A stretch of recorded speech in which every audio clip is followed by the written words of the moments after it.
If there's any more, just pass them up.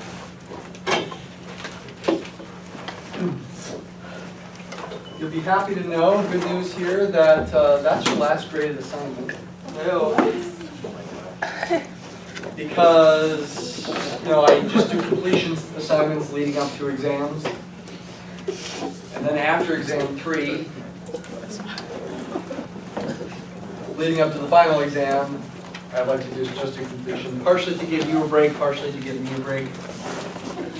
And partially so we're not so beholden to the tyranny of the, gotta know what to do to do those homework problems kind of thing. Not letting the homework problems necessarily guide exactly what we do. I've decided on the exam 3 1 week from today that I actually do want to go through section 7.5, though in section 7.5 you only need to know how to do computations, no proofs, and maybe know some facts. And from this point until exam 3 next week, and then after exam 3 next week, leading up to the final exam, I want to do what I often do with review days, is I want to work backwards through things. So I want to start today here in section 7.5 and work backwards to sections 7.4, 7.3, and 7.2, sort of to see what the goal is ahead of time and then talk about how to get there. You're going to do the reading forwards through the chapter and do completion problems going forward through the chapter. But I want to discuss things in class going backwards, and that will happen in chapter 8 as well after exam 3 when we talk about topology. I'm going to work backwards through that chapter. So again, we sort of see the main point instead of sort of getting bogged down in definitions where it's not clear what the point is. I want to kind of start with the main point and work backwards. And that's actually how math often develops, is you kind of start with the main point, which you maybe either intuitively know is true or it seems to be true. That's what happened with the calculus founders. They came up with things that seemed to be true, though they couldn't rigorously prove them in the late 1600s. It wasn't until the mid-1800s that fully rigorous proofs for a lot of things in calculus actually happened. So, at least historically, maybe not so much today, but historically that was kind of how math developed. So I want to start with section 7.5 today, and that's with Taylor series.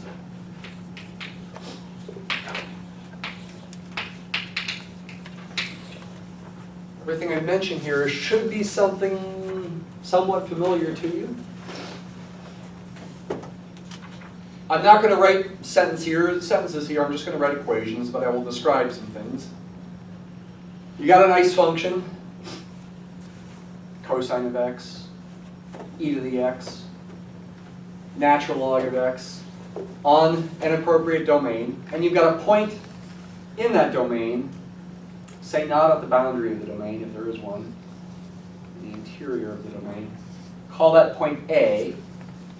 The Taylor series, actually maybe I better be consistent with people. I forget if they call it A or C. The calculator, they call it A.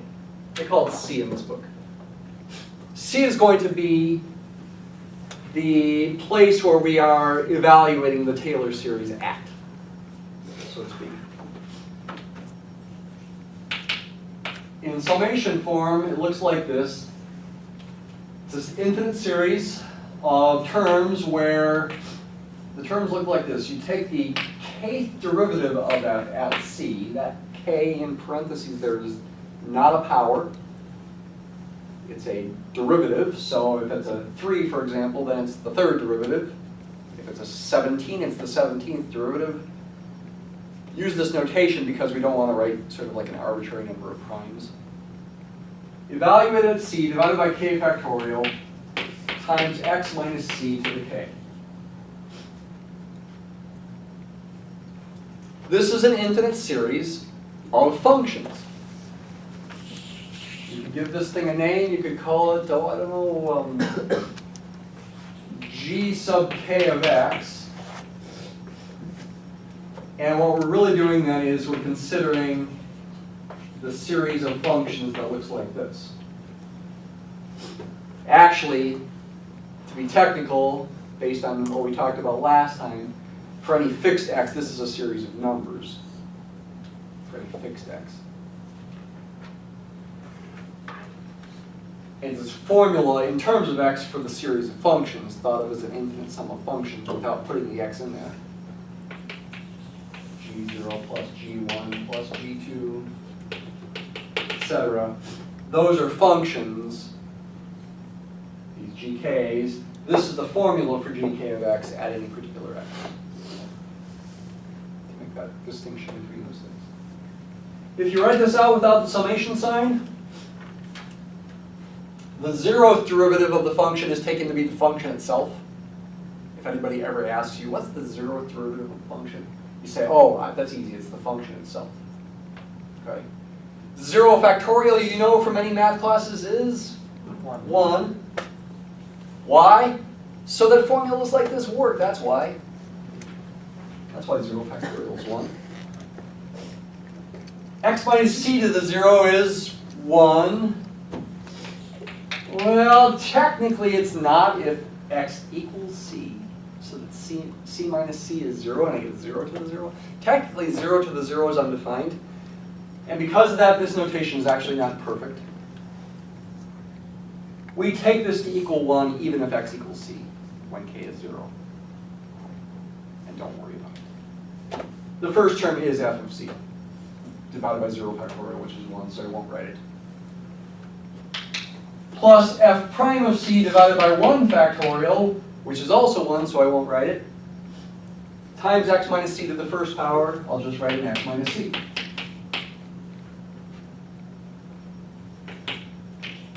Second derivative of c divided by 2 factorial, which of course is 2, but I'll write 2 factorial.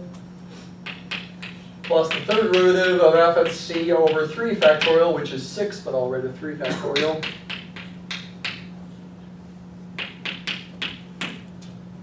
There's your generic Taylor series formula for any function. Let's use Mathematica let's apply it to the sine function, let's say.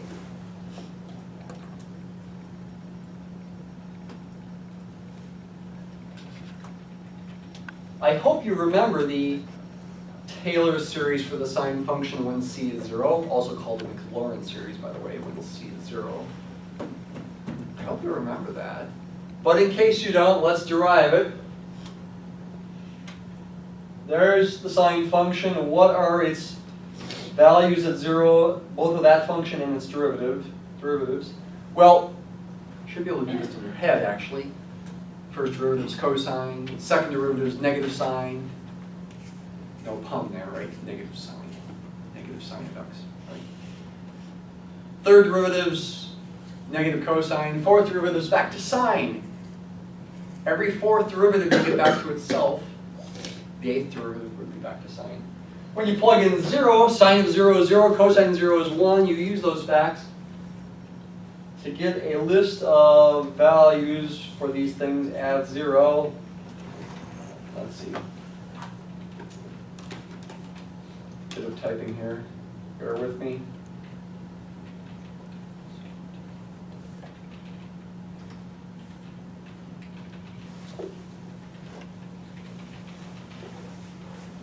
Almost done. I'll stop at the eighth derivative. Actually, I could start with the seventh because the eighth one would be 0. 0, 1, 0, negative 1, 0, 1, 0, negative 1, etc. Because of that, the Taylor series for the sine function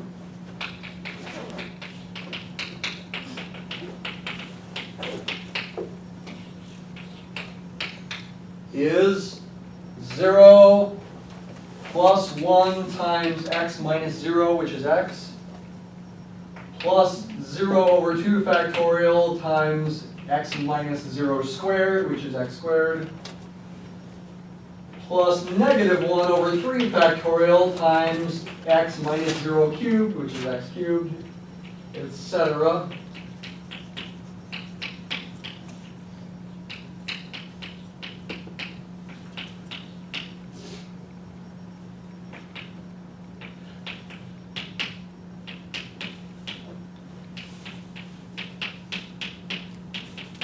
simplify a bit. X minus x cubed over 3 factorial plus x to the 5th over 5 factorial minus x to the 7th over 7 factorial, etc. That's the Taylor series for the sine function when c is 0. And that really is something you should memorize for the rest of your life, future cocktail parties, where you encounter math majors and they say, wasn't that great about Taylor series? Let's talk about the Taylor series for the sine function. You remember, don't you? You were a math major. Yeah, you should remember this.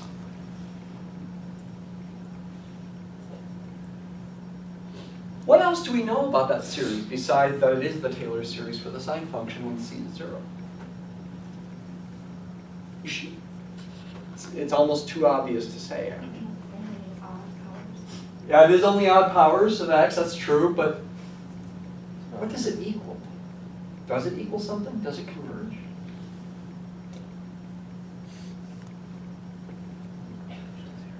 Melissa wants to say. It converges to the sine function. Yeah, it converges to the sine function. It equals sine of x no matter what x is. No matter what x is. That's astonishing. Well, first of all, does it even really converge? What would be the best thing to do to test to see if it converges or not? Probably the ratio test is the best thing to do because we've got factorials. If we're going to use the ratio test here, it's a little tricky. You got only odd powers showing up. And in the ratio test, I mean, the even terms have a coefficient of 0 when k is even. So you actually don't want to consider ratios of ak plus 1 to ak when you write it like this. Instead, you want to rewrite the summation in a way that allows you to consider ratios of successive terms without dividing by 0 is what I'm trying to say. One way to do that would be like, let's start with 1.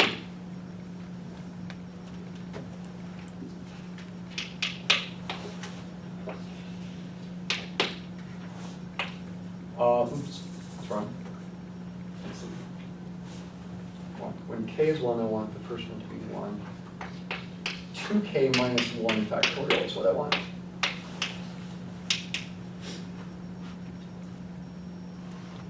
Think about that. When k is 1, 2k minus 1 is going to be 1. You divide by 1 factorial and have x to the first power. When k is 2 in that summation over there, 2k minus 1 is 2 times 2 minus 1 is 3. You divide by 3 factorial. You've got a 3 there. When k is 3, 2k minus 1 is 5. You get the 5th power and the 5 factorial. Also, the negative signs are right. When k is 1, this is 2, so you get negative 1 squared, which is positive 1. When k is 2, this is negative 1 to the 3rd, which is negative 1. This is a series representation of this infinite series. It's a summation representation, I guess I should say. And for any fixed x, this is a series of numbers, chapter 6, for any fixed x. So in your mind, think, okay, x is fixed, pretend x is fixed. Does this converge or not? It's got a factorial in it. Probably the ratio test is the thing to use. Call this entire thing a sub k. Calculate the limit as k goes to infinity of the absolute value of a sub k plus 1 to the absolute value of a sub k, hoping the limit exists so you don't have to bother with lim sups or lim infs, right? Because when the limit exists, the lim sup and lim inf will equal the limit. Fundamental fact to know about lim sups and lim infs. That's always the nicest case.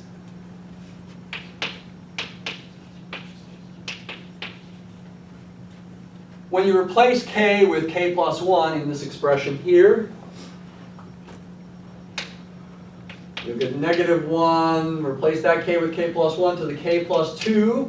Actually, the negative 1's going to go away because of the absolute value signs, but I'll put it in there anyway. When you replace k with k plus 1 right there, and right there, what do you get? 2 times k plus 1 in parentheses minus 1.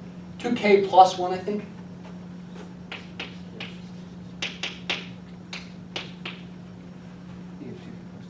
Is that right? Yeah, 2k plus 1. X to the 2k plus 1.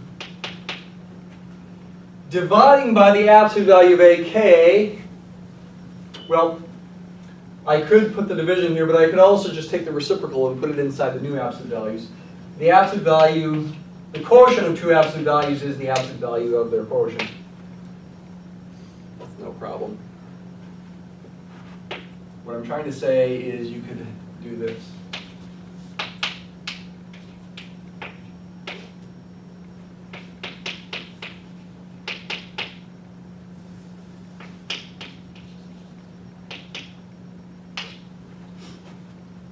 Divide the fractions by multiplying by the reciprocal.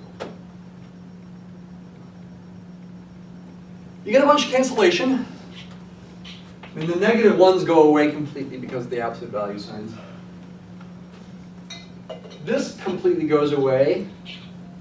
This doesn't completely go away, but almost. You're left with 2k plus 1 times 2k after canceling with that. This completely goes away. This doesn't, but you're left with x squared after canceling with that. The negative ones can completely go away. It looks like this simplifies to the limit as k goes to infinity. We don't need absolute value signs around the terms involving k. And actually, since x is squared, we don't need absolute value signs around it, though it doesn't hurt to put them. And if it were cubed or to the first power, we would want to keep them. So maybe just for extra emphasis, I will keep them.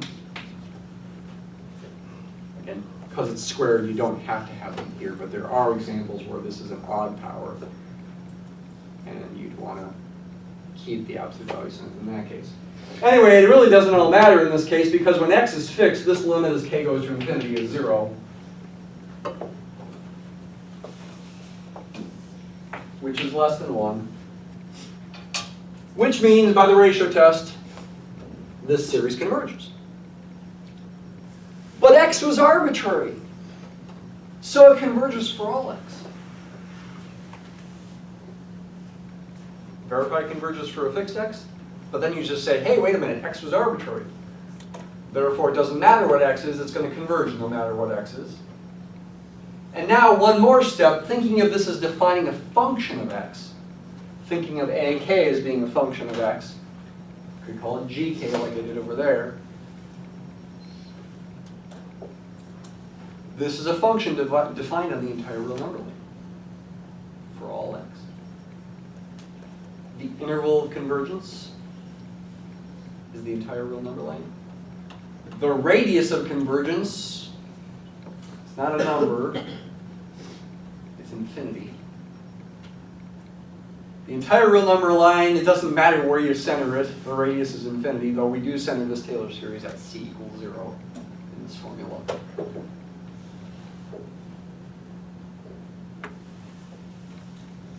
That's still not enough to prove that it equals the sine function, however. We've talked about how to prove this converges no matter what x is with the ratio test, and therefore the interval of convergence is the entire real number line, and the function is constructed in such a way that the derivatives of this function at 0 and the sine function all match. That's how it's constructed. We're taking these derivatives at 0, and it would turn out if you differentiated this thing term by term, for example, if you found the fifth derivative, the answer would be 1. Just like the fifth derivative of 0, of the sine function at 0 is 1. The derivatives of this match the derivatives of the sine function at 0, but that's still not enough to prove that it equals the sine function. We need more. Section 7.5's main goal is to show you how to prove more, to prove this equals the sine function no matter what x is. I'm not going to do that today. Probably save that for next Monday. But what I do want to do today is visualize this.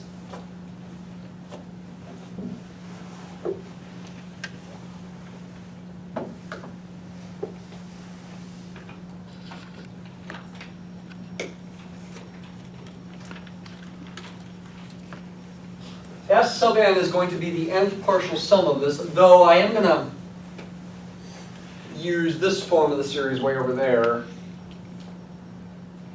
instead of this form to make it easier on myself as far as the pattern goes. So the nth partial sum, if I use the summation way over on the left, it's going to be a summation k goes from 1 to n. I need an underscore after the n as well, actually, over here.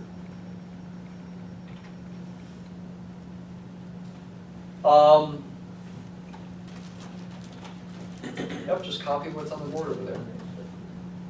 -1 to the to the k plus 1 divided by 2k minus 1 factorial times x to the 2k minus 1. So the nth partial sum is the first n terms of the series way over on the left. Its highest degree would be 2n minus 1. X to the 2n minus 1 would be the highest degree term.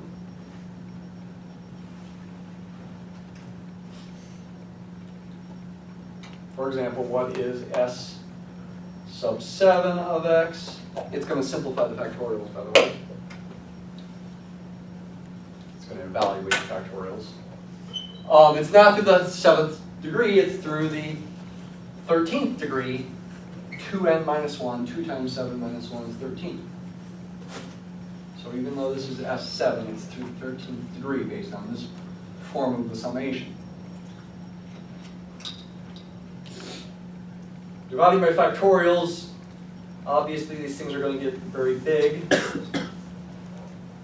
What is S sub 20 of x? There it is in all its glory.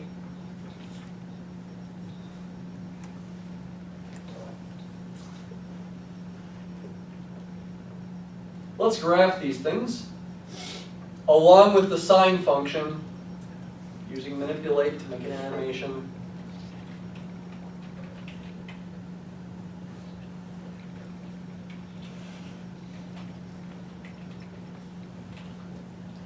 Oh, let's let x go from -10 to 10. Let's keep our plot range in the vertical direction fixed. Say -2 to 2. Let's make the graph of the sine function red and the graph of the partial sum, also called the Taylor polynomial, blue. Let's let n start at 1 and go up to 20 in increments of 1. You need that extra 1 there at the end inside of manipulate to make sure it doesn't try to vary n continuously. That's the default for manipulate.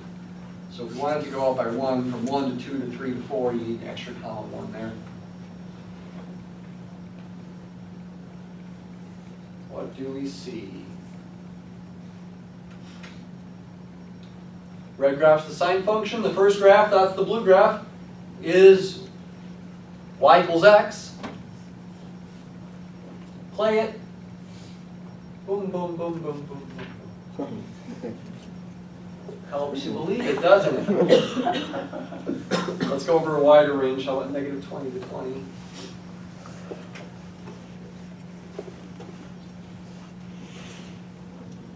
Told this to my Calc 2 class. I'm telling it to you now. One time I taught Calc 2, I don't know, 10 to 15 years ago, and I showed them this animation, and there was one student who like a year later came back and told me, Dr. Kinney, that animation changed my life. He wasn't a math major before that, he became a math major after that. Wow. So blown away by it. He was so blown away by it. It's like, whoa, that's so amazing. And it is amazing. It is amazing. You're just matching up the derivatives at 0. Yet, these equal each other for all x. You can come up with other functions besides the sine function whose derivatives all match the sine function at 0. You can come up with such functions. I don't want to bother, but it's possible to create functions besides the sine function that have all the same derivatives of the sine function at 0. And would be different functions, and so the Taylor series would not converge to that other function I'm hypothesizing exists, and I'm saying exists. Take that to the bank. The sine function must be a very special function with these derivatives at 0 being all what they are. Special enough that its Taylor series would equal it for all x. It's not uniform convergence, though, over the entire real number line. I hope that's pretty clear.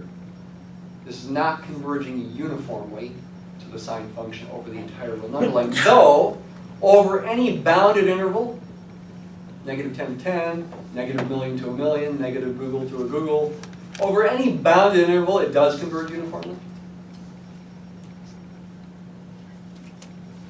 And that's good enough to prove some other things about it, like that the sine function is differentiable. This may seem like cheating. You can prove this equals the sine function, and that's our goal, but you can actually take a different approach and pretend you don't know anything about the sine function and define the sine function through the infinite series. And then prove its derivative, it's differentiable, and call its derivative the cosine function. You can take that approach if you wanted to. We're not. We're doing sort of what you might call an early transcendentals approach, which you sometimes see in calculus books. We're assuming we know about trig functions and exponential functions and so forth, and not worrying about trying to rigorously define those things. The book addresses this issue actually in section 1.4. No, 1.5, excuse me. They talk about just this issue that I'm talking about, pages 38 and 39. How do you define functions rigorously, like the sine and cosine function and e to the x? There are different approaches that can be taken. One approach is to define them with infinite series, pretending you know nothing about them to begin with, and defining them with infinite series. I think this approach is more fun, to pretend you know everything about them, and then to prove that the series equal them. It's sort of, to me, more fun, more interesting. I don't know, maybe it's interesting the other way too.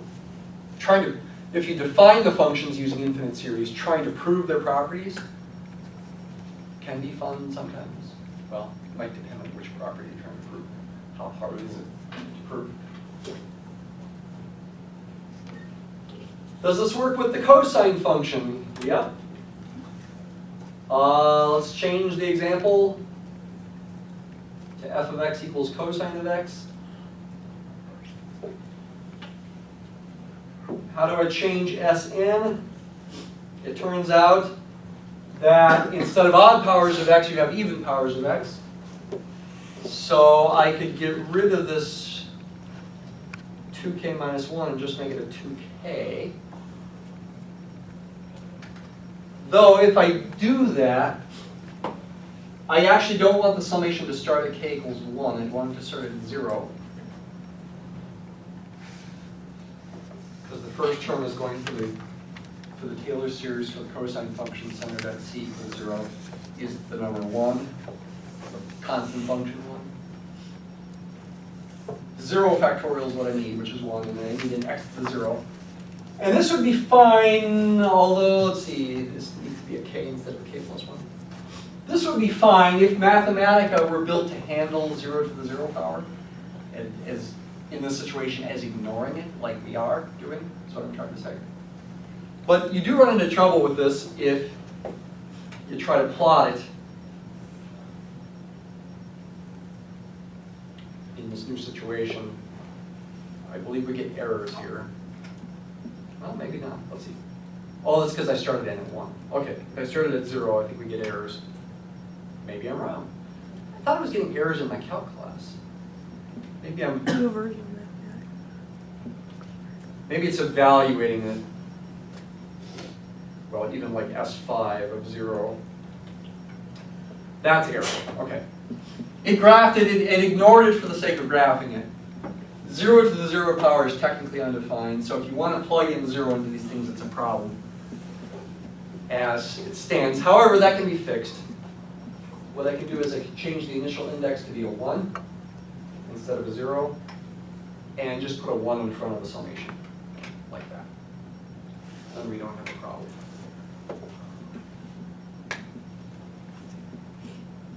Okay, yeah, here's the graph. First Taylor polynomial approximation to the cosine function is the constant function 1. Second one is 1 minus x squared over 2, a parabola. Moving downward. Next one is 1 minus x squared over 2 plus x to the 4th over 24, 4 factorial. 4th degree, etc. Same kind of thing. Amazingly enough, the Taylor series for e to the x is somewhat similar to the Taylor series for cosine and sine in a sense. If you take the Taylor series for cosine and sine and combine them, add them and get rid of the minus signs, it turns out you get the Taylor series for e to the x.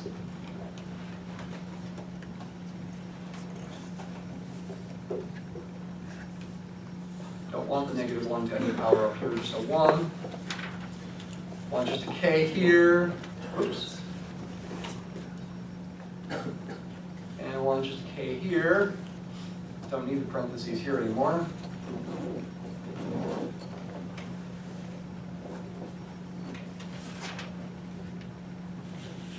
This one's not quite as much fun to look at. Plot range go higher. Start n at 1.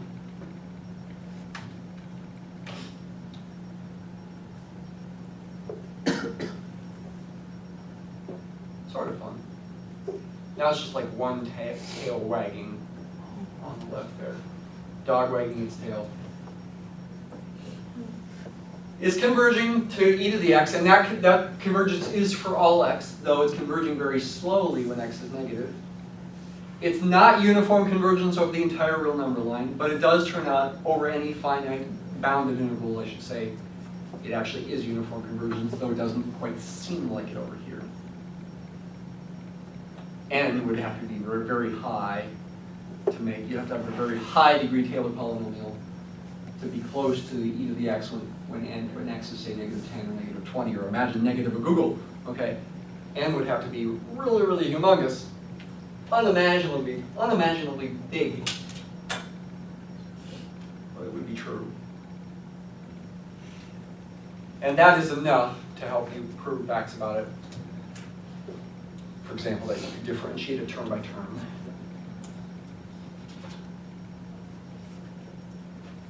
So what do we have here? Let's summarize this. This thing here equals the sine function. It's the Taylor series for the sine function, and it does equal it. Though again, for a reminder, we're not literally adding infinitely many things. It's just another reminder. We're only pretending to. What's really going on here is the sine function at any x is a limit of the corresponding sequence of partial sums for that x. Sequence as in checker 2. Limit of a sequence as in checker 2. It's all based on that. That's for the sine function. For the cosine function, well, I had it on the screen. Let's write it out by hand. Its Taylor series also equals it for all x.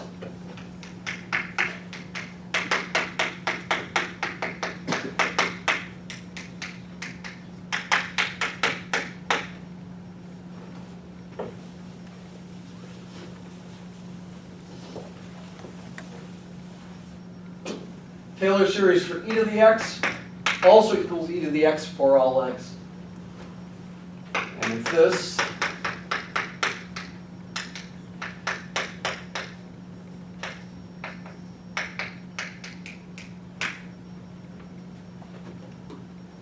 The Taylor series for 1 over 1 minus x can be found without the Taylor series formula that I erased here.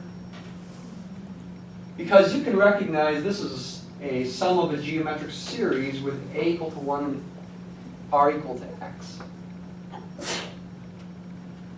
Its Taylor series centered at c equals 0 is 1 plus x squared plus x cubed plus x to the 4th, etc. Geometric series, leading term 1, common ratio x, though in that case convergence is not over the entire real number line. It's only over the open interval from -1 to 1.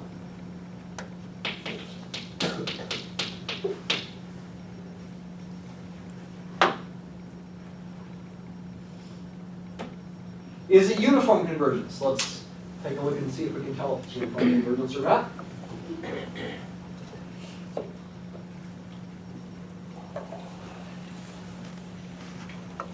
So now f of x is going to be 1 over 1 minus x. And claiming its Taylor series centered at c equals 0 is this.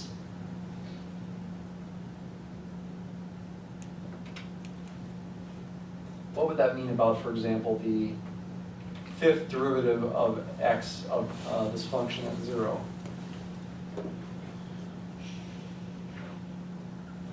The coefficient of x to the fifth is 1. In the Taylor series general formula that I erased back here, we were dividing by factorials. What do you think the fifth derivative of this thing is at 0?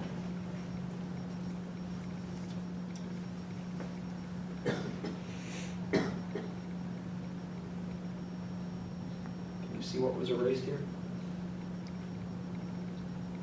Kth derivative at c divided by k factorial is the coefficient of x minus c to the k.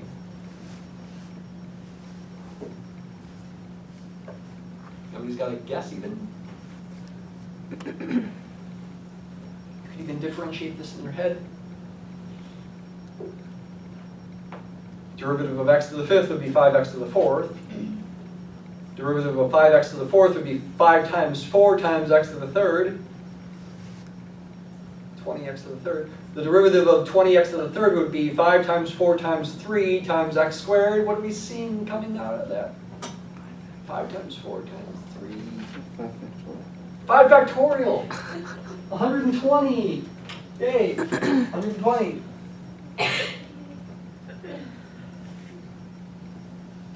What does the graph look like?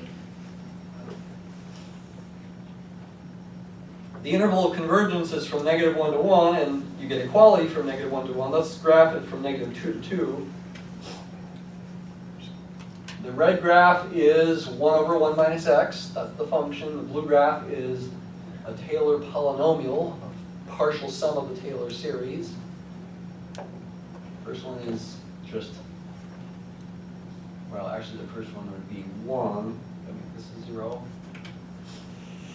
Second one is 1 plus x, then 1 plus x squared, then 1 plus x squared plus x cubed.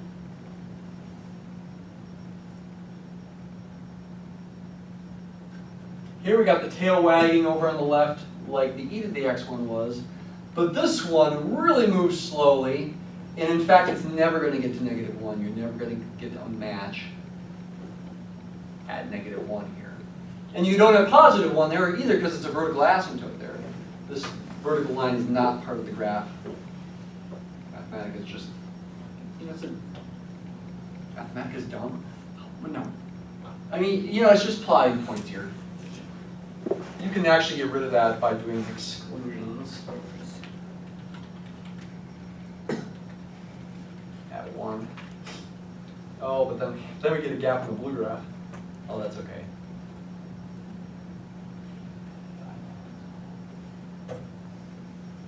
Do you think that's uniform convergence over the open interval from -1 to 1?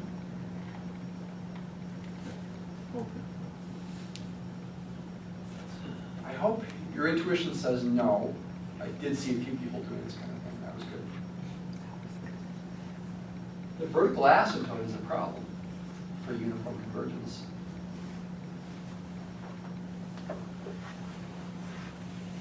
Let's write the definition of uniform convergence down again.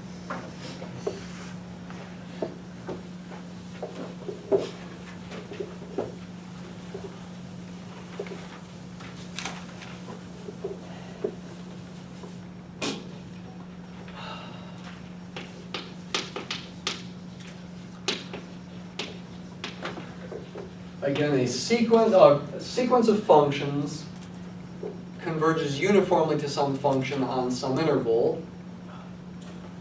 That's how I start it.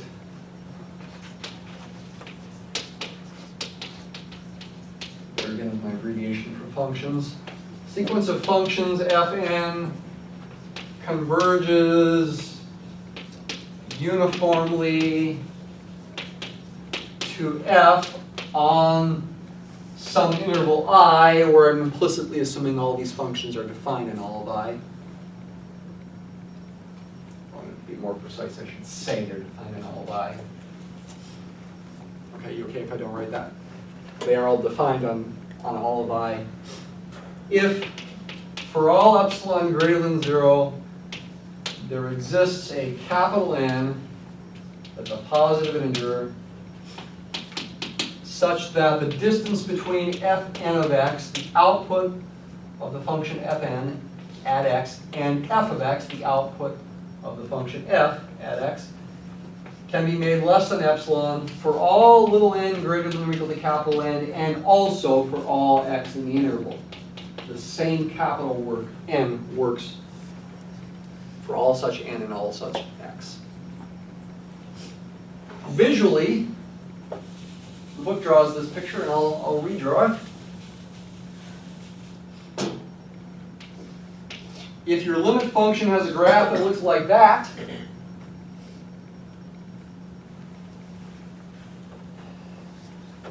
what does this mean?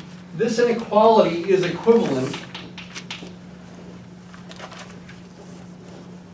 to saying Fn of x is between f of x minus epsilon and f of x plus epsilon for all x in the interval. So the interval here is this. Don't worry about whether it's open or closed. This is the graph of f of x. The graph of the function f of x minus epsilon takes the graph of f and just translates it down by epsilon.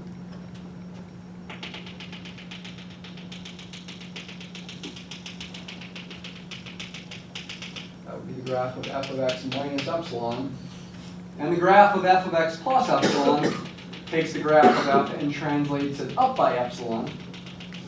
So for any fixed x here, the vertical distance between these graphs is epsilon. You've got your graphs of your functions that are converging uniformly to f. What do they look like? Who knows? I'm just making something up. Maybe the first one looks like that.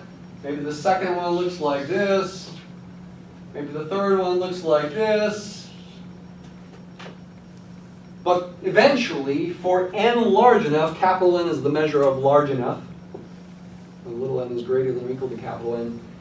This has to be true for all x in the interval. This has to be true for all x in the interval. Your graph of your fn's, forever after some point, have to stay inside this tube. It's called an epsilon tube. Maybe f4 is inside of it. Maybe f5 goes back outside of it again. But then maybe f6, f7, f8, and thereafter are inside it. And this is true no matter how small epsilon is. If I made a skinnier epsilon tube, I could find another capital N, bigger, where this would still be true. So this is true no matter how skinny the epsilon tube is. That's what it's called, an epsilon tube. Yeah, epsilon tube. Why not tunnel? You could call it an epsilon tunnel too, I suppose. But you can call it an epsilon tube. McDonald's. Okay? No matter how small epsilon is, you can use this. That's uniform convergence. coming back to this picture, if you put an epsilon tuber on the red graph, well, first of all, visually, as it heads up this way, it's going to look really close to the red graph, but vertically for any fixed x, it would still be epsilon away from it. And yeah, you'd still have points on the blue graph for arbitrarily high n's that would not be inside the tube. If you chose x sufficiently close to 1, no matter how big n is, there would be points. I should say that the other way around. No matter how big n is, there would be points x sufficiently close to 1 such that the output of fn of x at that x would be not inside the tube, not within epsilon of the limited function. So it's not uniform convergence over the entire interval. However, for any proper subinterval, turns out it is uniform convergence. And the best way to prove that, this is after all a series. I was talking about sequences over there on the board. But remember, series and whether they converge or not is completely dependent on the corresponding sequence of partial sums. The best way to prove that well, there's two things going on. The best way to prove that a sequence converges uniformly or not is based on theorem 7.4. And the best way to prove that a series converges uniformly, 7.4 is an if and only if. 7.7 is not an if and only if. It's called the Weierstrass M test. Not Weierstrass, Weierstrass. Weierstrass M test is the best way in many situations to prove a series converges uniformly. Since these are partial sums of a series, actually let's think about it both with the Weierstrass M test and the other theorem, 7.4. Let's write them both down, or the gist of them both down. For sake of time, I'm not going to write the entire statements down. You can look at them in the book. The key thing with 7.4 is to look at this quantity for any fixed n called mn. It's the sup of the set of values of the absolute value of fn of x minus f of x as x varies over the interval. As long as your functions are bounded, this will be a number instead of infinity. And theorem 7.4, just going to verbally say it here, you can look in the book, says that your sequence of functions, fn, converges uniformly to f on the interval I if and only if this sequence of numbers converges to 0. Good to look at the book if you've got it, 7.4. The sequence of functions fn converges uniformly to f on the interval if and only if the sequence of numbers converges to 0. The Weierstrass M test, next page. Take it to the next page. Says if you've got a series of functions which would have a corresponding sequence of partial sums. And if you happen to know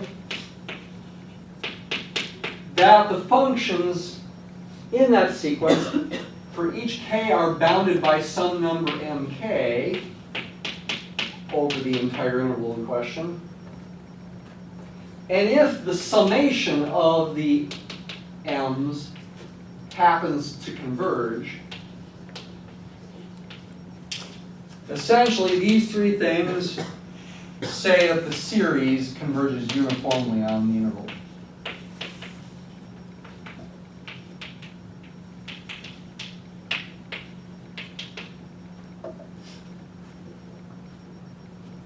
For this problem, when we're thinking about either the entire open interval from -1 to 1 or some proper subinterval,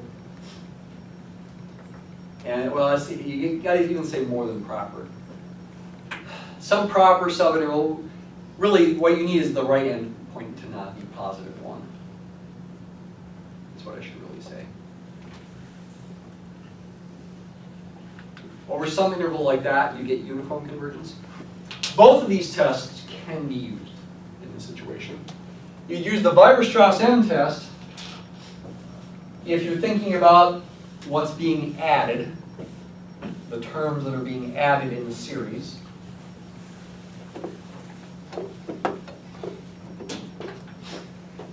The series is this one. Doesn't matter that k starts at 0 here, even though the theorem is starting k at 1. If this is the series we're looking at on Mathematica here, 1 plus x squared plus x cubed, etc. These, for any fixed x, are the values of fk of x in this setup.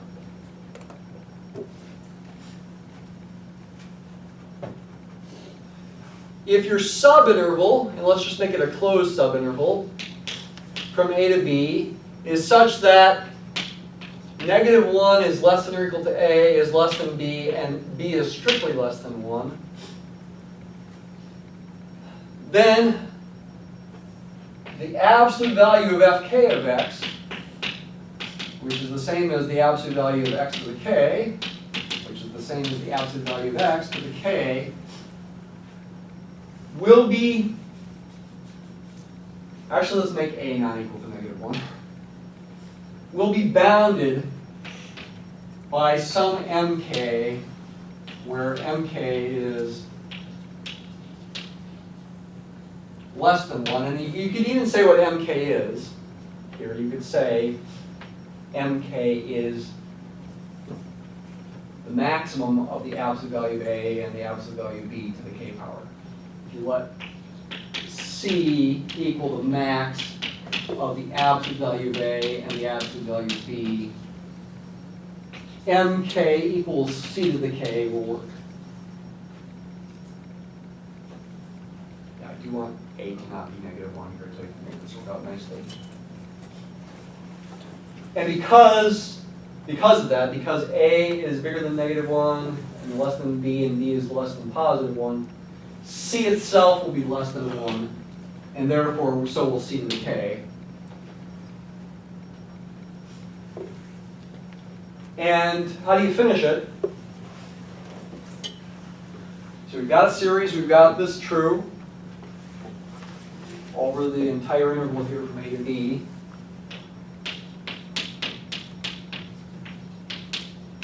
How would you finish applying the Weierstrass M test? You'd need to show this converges, this series of numbers, the sum of the c to the k's. But that is a geometric series. And c is less than 1 in absolute value.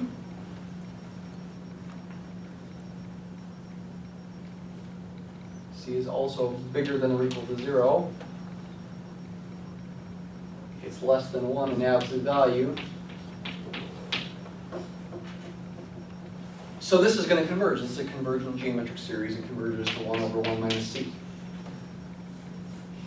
Therefore, this last condition of the Weierstrass M test does hold here. Therefore, the series would converge uniformly on this interval from a to b. Actually, to prove it doesn't converge uniformly on the entire open interval from -1 to 1, it's probably best to use the if and only if, because this is only a one-directional thing. Calculate this thing over the entire open interval from -1 to 1 to see you don't get uniform convergence over that one. But if I'm going to use that one, I've got to use the sequence of partial sums, not the terms of the series.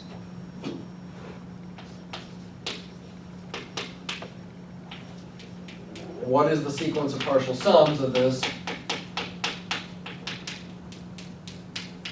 By the formula for the sum of a finite geometric series.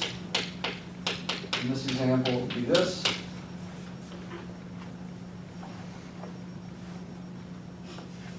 And if you're using 7.4, this would be your Fn of x for that theorem. Or maybe you prefer to call it Sn of x, since it is a partial sum. But I can still apply this theorem using an S instead of an F right there. What's the distance between, for an arbitrary n, this partial sum and the limit function, which is 1 over 1 minus x? You'd have to calculate the difference. Not going to worry about absolute value signs at the moment. They already have a common, actually I will go ahead and put that in there. They have a common denominator already. The ones will cancel the numerator. You'll be left with this. And over the interval from from -1 to 1, this quantity is unbounded on that interval if you graph it as a function of x, no matter what n is. There's a vertical asymptote at x equals 1. Meaning, mn in this example is always infinity. The supremum would exist as an infinity if we consider that in the extended sense.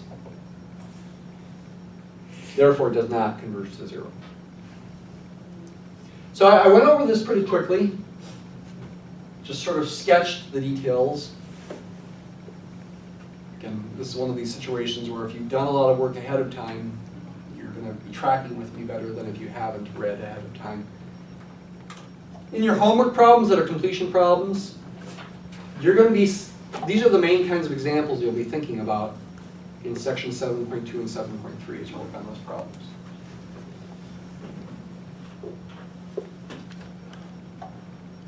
All right, I guess that's it for today.